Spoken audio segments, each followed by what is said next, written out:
सियावर रामचंद्र की जय, पवन पुत्र हनुमान की जय। तेहि अवसर नारद सहित अरु ऋषि सप्त समेत, समाचार सुनी तुहि नगिरी गवने तुरंत निकेत। इस समाचार को सुनते ही हिमांचल उसी समय नारद जी और सप्त ऋषियों के साथ लेकर अपने घर को गए। आप सभी लोग जानते हैं, एक बार प्रेम से बोलिए सियावर रामचंद्र की जय। मैं रामचरितमानस का मूल पाठ आप सभी लोगों के लिए शुद्ध हिंदी में लेकर आ रही हूँ। ये उनके लिए है जिनको अपने दैनिक जीवन में, अपने क्रियाकलाप, अपने गृहस्थ जीवन, कार्मिक जीवन से समय नहीं मिलता। ये उन सभी श्रोताओं के लिए है कि वो मूल पाठ को सुन लें। कलयुग में स्वामी गोस्वामी तुलसीदास जी ने इसको सुनने का ही बड़ा फल बताया है। तो आइए शुरू करते हैं आज की कथा। तब नारद सब ही समझावा, पूरब कथा प्रसंगु सुनावा। मैना सत्य सुनहु मम बानी, जगदम्बा तव सुता भवानी। तब नारद जी ने पूर्व जन्म की कथा सुनाकर सबको समझाया और कहा कि हे मैना, तुम मेरी सच्ची बात सुनो। तुम्हारी यह लड़की साक्षात जगत जननी माँ भवानी है। अजा अनादि शक्ति अविनाशिनी, सदा शंभु अर्धंग निवासिनी। जग संभव पालय लयकारिणी, निज इच्छा लीला बपुधारिणी। ये अजन्मा अनादि और अविनाशी शक्ति है, सदा शिवजी की अर्धांग में रहती है। ये जगत की उत्पत्ति, पालन और संहार करने वाली है और अपनी इच्छा से ही लीला शरीर धारण करती है। जन्मी प्रथम दक्ष ग्रह जाई, नामु सती सुंदर तनु पाई। तहु सती शंकर ही विभाई, कथा प्रसिद्ध सकल जग माही। पहले ये दक्ष के घर जाकर जन्मी थी, तब इनका सती नाम था। बहुत सुंदर शरीर पाया था। वहाँ भी सती शंकर जी से ब्याही गई थी। यह कथा सारे जगत में प्रसिद्ध है। एक बार आवत शिव संगा, देखूं रघुकुल कमल पतंगा। भयहूँ मोह शिव कहा न कीना, भ्रम बस वेसु सिय कर लीना। एक बार इन्होंने शिवजी के साथ आते हुए राह में रघुकुल रूपी कमल के सूर्य श्री रामचंद्र जी को देखा। तब इन्हें मोह हो गया और इन्होंने शिवजी का कहना न मानकर ब्रह्मवश सती जी का वेश धारण कर लिया। सती जी ने जो सीता का वेश धारण किया था, उसी अपराध के कारण शंकर जी ने उनको त्याग दिया था। फिर शिवजी के वियोग में ये अपने पिता के यज्ञ में जाकर वहीं योगाग्नि से भस्म हो गई। अब इन्होंने तुम्हारे घर में जन्म लेकर अपने पति के लिए कठिन तप किया है, ऐसा जानकर संदेह छोड़ दो। पार्वती जी तो सदा ही शिवजी की प्रिया और अर्धांगिनी है। सुनि नारद के बचन तब सब कर मिटा विषाद, छन महु व्यापेऊ सकल पुर घर घर यह संवाद।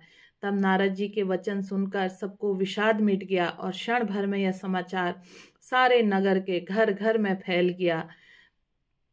तब मैना और हिमवान आनंद में मग्न हो गए और उन्होंने बार बार पार्वती के चरणों की वंदना की। स्त्री, पुरुष, बालक, युवा और वृद्ध, नगर के सभी लोग बहुत प्रसन्न हुए। लगे हो न पुर मंगल गाना, सजे सबही हाटक घट नाना। भांति अनेव भई जेवन नारा, सूप शास्त्र जस कछु व्यवहारा। नगर में मंगल गीत गाए जाने लगे और सबने भांति भांति के स्वर्ण के कलश सजाए। पाक शास्त्र में जैसे रीति है उसके अनुसार अनेक भांति के जो रसोई बनी थी वो पकवान बनाए। जिस घर में स्वयं माता भवानी रहती हो, वहाँ के भोजन सामग्री का वर्णन कैसे किया जा सकता है। हिमांचल ने आदर पूर्वक सब बरातियों को, विष्णु, ब्रह्मा और सब जाति के देवताओं को बुलाया। भोजन करने वालों को बहुत सी पंगतें बैठी चतुर रसोइये परोसने लगे। स्त्रियों की मंडलियां देवताओं को भोजन करते जानकर कोमल वाणी से गालियां भी देने लगी। सब सुंदरी स्त्रियां मीठे स्वर में गालियां देने लगी और व्यंग भरे वचन सुनाने लगी। देवगण विनोद सुनकर बहुत सुख अनुभव करने लगे, इसलिए भोजन करने में बड़ी देर लगा रहे हैं। भोजन के समय जो आनंद बढ़ा वो करोड़ों मुंह से नहीं कहा जा सकता। भोजन कर चुकने पर सबके हाथ मुंह धुलवा कर पान दिए गए। फिर सब लोग जो वहाँ ठहरे थे वहाँ से चले गए। फिर मुनियों ने लौटकर हिमवान को लगन लगन पत्रिका सुनाई और विवाह का समय देखकर देवताओं को बुला भेजा। सब देवताओं को आदर सहित बुलवा लिया और सबको यथा योग्य आसन दिए। वेद की रीति से वेदी सजाई गई और स्त्रियां सुंदर श्रेष्ठ मंगल गीत गाने लगी। वेदिका पर एक अत्यंत सुंदर दिव्य सिंहासन था, जिसकी सुंदरता का वर्णन नहीं किया जा सकता, क्योंकि स्वयं ब्रह्मा जी ने बनाया हुआ था। ब्राह्मणों को सिर नवाकर और हृदय में अपने स्वामी श्री रघुनाथ जी का स्मरण करके शिव जी उस सिंहासन पर बैठ गए। फिर मुनीश्वरों ने पार्वती जी को बुलाया, सखियां श्रृंगार करके उन्हें ले आई।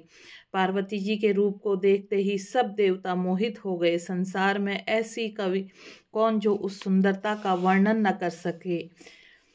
पार्वती जी को जगदम्बा और शिवजी की पत्नी समझकर देवताओं ने मन ही मन प्रणाम किया। भवानी जी की सुंदरता की सीमा है, करोड़ों मुखों से भी उनकी शोभा नहीं कही जा सकती है।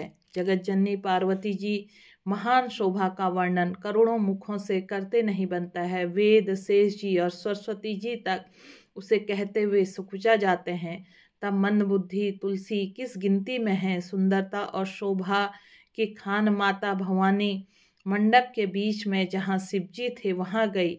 वे संकोच के मारे पति शिवजी के चरण कमलों को देख ही नहीं सकती, परंतु उनका मन रूपी भौरा तो वही रसपान कर रहा था। मुनियों की आज्ञा से शिवजी और पार्वती जी गणेश जी का पूजन किया। मन में देवताओं को अनादि समझकर कोई इस बात को सुनकर शंका न करे। श्री गणेश जी तो शिव पार्वती की संतान हैं, अभी विवाह से पूर्व ही वे कहाँ से आ गए। वेदों में विवाह जैसी रीति कही गई, महामुनियों व सभी रीति करवाई। पर्वतराज हिमांचल हाथ में कुश लेकर तथा कन्या का हाथ पकड़कर उन्हें भवानी शिव पत्नी जानकर शिवजी को समर्पण किया। तब महेश्वर शिवजी ने पार्वती जी का पाणी ग्रहण किया और तब इंद्रादि सब देवता हृदय में बड़े ही हर्षित हुए। श्री श्रेष्ठ मुनिगण वेद मंत्रों उच्चारण करने लगे और देवगण शिवजी की जय जयकार करने लगे। बाजहि बाजन विविध विधाना, सुमन वृष्टि नभ भय विधि नाना। हरि गिरिजा का भयऊँ बिहाऊँ, सकल भुवन भरी रहा उछाऊँ। अनेकों प्रकार के बाजे बजने लगे, आकाश से नाना प्रकार के फूलों की वर्षा हुई। शिव पार्वती का विवाह हो गया, सारा ब्रह्मांड आनंद से भर गया। दासी दास तुरंग रथ नागा, धेनु बसन मुनि वस्तु विभागा। अन्न कनक भजन हरि जाना, दाइज दीन न जाई बखाना। दास दासी रथ घोड़े हाथी गायें वस्त्र और मणि आदि देकर अनेक प्रकार की चीजें, अन्न तथा सोने के बर्तन गाड़ियों में लदवा कर दहेज में दिए, जिनका वर्णन नहीं हो सकता है। बहुत से प्रकार के दहेज देकर फिर हाथ जोड़कर हिमांचल ने कहा, हे शंकर जी, आप पूर्ण काम हैं, मैं आपको क्या दे सकता हूँ। इतना कहकर वे शिवजी के चरण कमल पकड़कर रह गए। तब कृपा के सागर शिवजी ने अपने ससुर का सभी प्रकार से समाधान किया। फिर प्रेम से परिपूर्ण हृदय से मैना जी ने शिवजी के चरण कमल पकड़े और कहा, हे नाथ, यह उमा मम प्राण सम ग्रह किंकरी करे हूँ, क्षमे हूँ सकल अपराध, अब होई प्रसन्न बरु दे हूँ। यह उमा मुझे मेरे प्राणों के समान प्यारी है, आप इसे अपने घर के टहलनी बनाइएगा और इसे सब अपराधों को क्षमा करते रहिएगा। अब प्रसन्न होकर मुझे यही वर दीजिए। शिवजी ने बहुत तरह से अपनी सास को समझाया। तब वे शिवजी के चरणों में सिर नवाकर घर गई। फिर माता ने पार्वती को बुला लिया और गोद में बिठाकर यह सुंदर सीख दी, करेहूँ सदा शंकर पद पूजा, नारी धर्मु पति देव न दूजा। बचन कहत भरे लोचन बारी, बाहुरी लाई उर्लीन कुमारी। हे पार्वती, तू सदा शिवजी के चरण की पूजा करना, नारियों का यही धर्म है, उनके लिए पति ही देवता है और कोई देवता नहीं है। इस प्रकार की बातें कहते कहते उनकी आंखों में आंसू भर आए और उन्होंने कन्या को छाती से चिपटा लिया। फिर बोली, विधाता ने जगत में स्त्री जाति को क्यों पैदा किया? पराधीन को सपने में भी सुख नहीं मिलता, यूँ कहती हुई माता प्रेम से अत्यंत विकल हो गई, परंतु कुछ समय जानकर, दुख करने का अवसर न जानकर उन्होंने धीरज धरा। मैना बार बार मिलती और पार्वती के चरणों को पकड़कर सिर पड़ती है। बड़ा ही प्रेम है, कुछ वर्णन नहीं किया जा सकता है। भवानी सब स्त्रियों से मिल भेंट कर फिर अपनी माता के हृदय से जा लिपटी। पार्वती जी माता से फिर मिलकर चली। सब किसी ने उन्हें योग्य आशीर्वाद दिए। पार्वती जी फिर कर माता की ओर देखती जाती। तब सख्या उन्हें शिवजी के पास ले गई। महादेव जी की सब याचकों को संतुष्ट कर पार्वती के साथ घर कैलाश को चल दिए। सब देवता प्रसन्न होकर फूलों की वर्षा करने लगे और आकाश में सुंदर नगाड़े बजने लगे। चले संग हिमवंतु तब पहुँचा वन अति हेतु, विविध भांति परितोषु करी विदा कीन्ह वृष केतु। तब हिमवान अत्यंत प्रेम से शिवजी को पहुंचाने के लिए साथ चले। वृषकेतु शिवजी ने बहुत ही तरह से उन्हें संतोष कराकर विदा किया। तुरंत भवन आए गिरिराई, सकल शैल सर लिए बोलाई। आदर दान विनय बहुमाना, सब कर विदा कीन्ह हिमवाना। पर्वतराज हिमांचल तुरंत घर आए और उन्होंने सब पर्वतों और सरोवरों को बुलाया। हिमवान ने आदर दान विनय और बहुत सम्मान पूर्वक सबकी विदाई की। जब शिवजी कैलाश पर्वत पर पहुंचे तब वे देवता अपने अपने लोकों को चले गए। तुलसीदास जी कहते हैं कि पार्वती जी और शिवजी जगत के माता पिता हैं, इसलिए मैं उनके श्रृंगार का वर्णन नहीं कर सकता हूँ। शिवजी पार्वती जी विविध प्रकार के भोग विलास करते हुए अपने गणों सहित कैलाश पर रहने लगे। वे नित्य नए विहार करते थे। इस प्रकार बहुत समय बीत गया। तब जन्मेऊ शट बदन कुमारा, तारकु असुर समर जहि मारा। आगम निगम प्रसिद्ध पुराना, सन्मुख जन्म सकल जग जाना। तब 6 मुख वाले पुत्र स्वामी कार्तिक का जन्म हुआ, जिन्होंने बड़े होने पर युद्ध में तारकासुर को मारा। वेद शास्त्र और पुराणों में स्वामी कार्तिकेय के जन्म कथा प्रसिद्ध है। सारा जगत उसे जानता है। सदानंद स्वामी कार्तिकेय के जन्म, कर्म, प्रताप और महान पुरुषार्थ को सारा जगत जानता है। इसलिए मैंने वृषकेतु शिवजी के पुत्र का चरित्र संक्षेप में ही कहा है। शिव पार्वती के विवाह की इस कथा को जो स्त्री पुरुष कहेंगे और गाएंगे, वे कल्याण कार्यों और विवाहादि मंगलों में सदा सुख पावेंगे। चरित सिंधु गिरिजा रमन वेद न पावहीं पारो, बरन तुलसी दासु किमि अति मति मंद गवारो।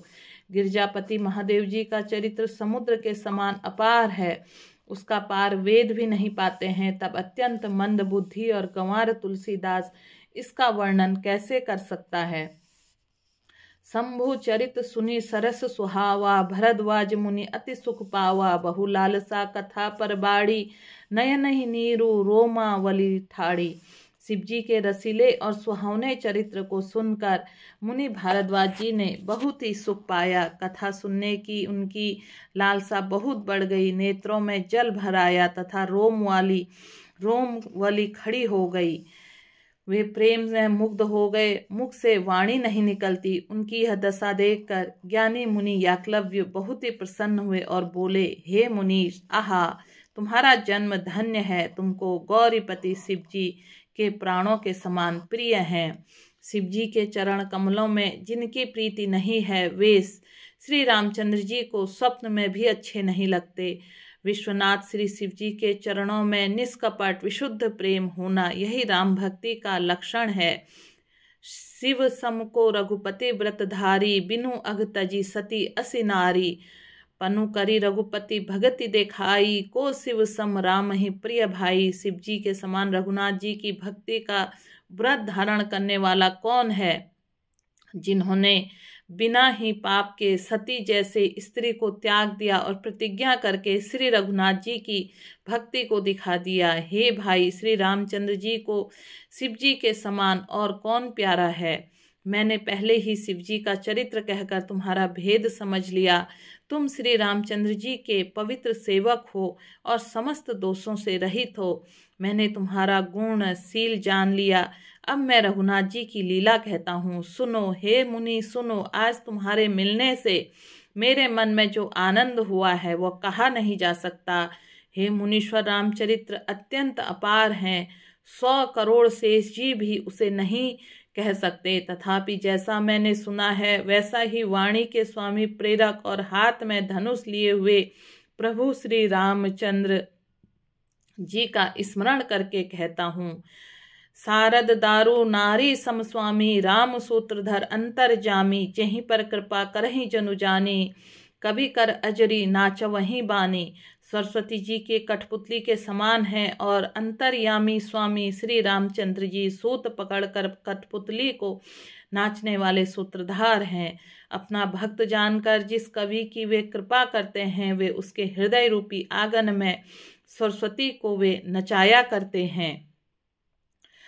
प्रणव सोई कृपाल रघुनाथा, बरनऊ बिसद तासु गुण गाथा, परम रम्य गिरि बरु कैलासु, सदा जहाँ शिव उमा निवासु। उन्हें कृपालु श्री रघुनाथ जी को मैं प्रणाम करता हूँ और उन्हीं के निर्मल गुणों की मैं कथा कहता हूँ। कैलाश पर्वतों में श्रेष्ठ और बहुत ही रमणीय है, जहाँ शिव पार्वती जी सदा निवास करते हैं। एक बार मैं आप सभी से कहूँगी, प्रेम से बोलो सियावर रामचंद्र की जय, पवन पुत्र हनुमान की जय। आप सभी श्रोताओं से मेरा निवेदन है कि मैं इस कलयुग में रामचरितमानस जो गोस्वामी दास तुलसीदास जी द्वारा रचित है, आप लोगों के सामने इसे हिंदी में लाने का एक प्रयास कर रही हूँ। ये उन सभी लोगों के लिए है जिनको अपने जीवन में पढ़ने का समय नहीं मिलता है और जो किसी कारण से अपने दैनिक क्रियाकलापों में व्यस्त हैं। आज मैं आप लोगों के सामने इस रामचरितमानस को हिंदी में ला रही हूँ और आप इसे सुन रहे हैं। आपको और मुझे इसका फल बराबर ही मिल रहा है। प्रेम से बोलिए सियावर रामचंद्र की जय। पवन पुत्र